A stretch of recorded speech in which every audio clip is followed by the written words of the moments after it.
Ini Kiai Haji Abdul Qayyum atau Gus Qayyum, ketika disampaikan tentang jamaah tabligh, Masya Allah, beliau ingin tabayun klarifikasi, sampai itu tidak cerita pada siapapun. Pesan tiket sendiri, pesan hotel sendiri, reservasi sendiri, berangkat langsung ke pusatnya. Yang kalau suka ada kumpul-kumpul, konon katanya ada di daerah Asia Selatan ya, Pakistan atau India itu, datang ke sana melihat langsung apa yang dilakukan, apa yang terjadi dan sebagainya. Ya. Anda jangan merasa bangga kita ini maju, belum maju kita ini. Dalam keulamaan kita masih di bawah grid internasional, masih di bawah jauh. Teknologi kita di bawah jauh, keulamaan kita di bawah jauh. Keulamaan kita tidak seperti Mesir, kita akui. Kesufian kita tidak seperti Afrika, kita akui. Meskipun kita punya nilai plus adalah ketenangan, kehidupan yang tenang, betul itu. Tetapi keulamaan kita masih di bawah sana. Kesufian kita masih di bawah sana. Keislaman kita, keulamaan kita masih di bawah India sampai sekarang. Jangan berbangga kita. Kita punya Nahdlatul Ulama, India punya Nadwatul Ulama. Di sana gridnya lebih tinggi, alimnya lebih tinggi. Melahirkan banyak tokoh dunia. Ahli hadis Syekh Yasin yang diagung-agungkan di sini, Syekh Yasin yang diagung-agungkan di sini, gurunya ulama se-Indonesia, itu punya guru di India, 28 guru di India. 28 guru di India Hanafi.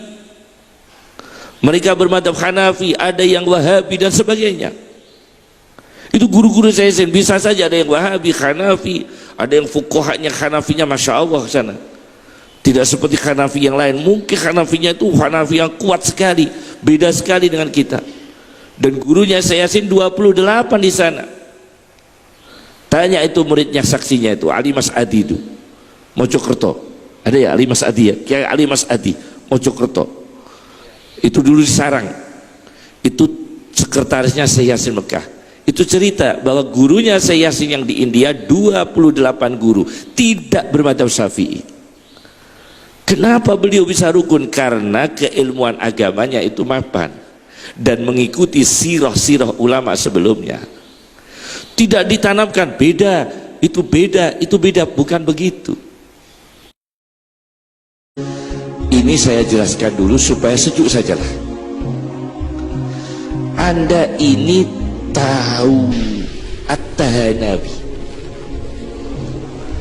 Tahanawi itu gurunya Syekh Yasin yang punya kitab I'la'us Sunan 17 jilid. Itu pemimpin jamaah tabligh. Gue kira jamaah tabligh gak harus ngalim. Wah, saya tidak ikut jamaah tabligh, tapi saya lihat sendiri yang alim mana, yang tidak alim mana. Tapi gue kompor-kompor di masjid loh. Lah ketimbang saya gak tahu soal masjid. Coba wong tuh kompor-kompor di masjid, asli situ mangan duit masjid nih.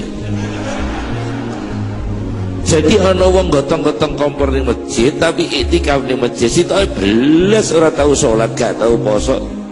Ditakoi agamamu apa? Nahdlatul Ulama, lah malah keliru. Itu bisa malah keliru. Nah, ini kita yang ringan-ringan dulu. Jadi artinya begini. At-Tahanawi itu gurunya Syekh Yasin. Apa beliau? Adalah gurunya Syekh Yasin. Dia adalah tokoh tabligh ada di Nizamuddin. Satu. Yang kedua, siapakah yang dianggap gurunya generasi muda ulama Nahdlatul Ulama di Indonesia? Sayyid Muhammad Al-Maliki. Anda tahu Sayyid Muhammad Al-Maliki? Sayyid Muhammad Al-Maliki itu dulu 8 bulan belajar Sahih Bukhari Muslim di Lucknow, India. Sayyid Muhammad bin Alawi Al-Maliki. Beliau polemik dengan Wahabi.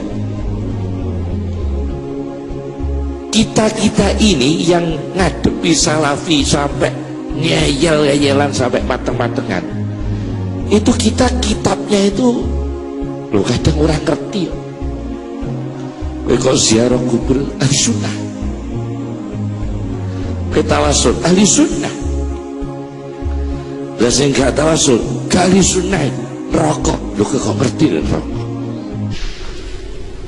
Saya ini suka tawasul, saya ini suka manakib tiap hari. Saya itu hobi manakib, hobi ziarah kubur. Tetapi saya pernah datang di Nizamuddin di India. Gurunya Sayyid Muhammad bin Alawi Al-Maliki itu Abul Hasan An-Nadawi.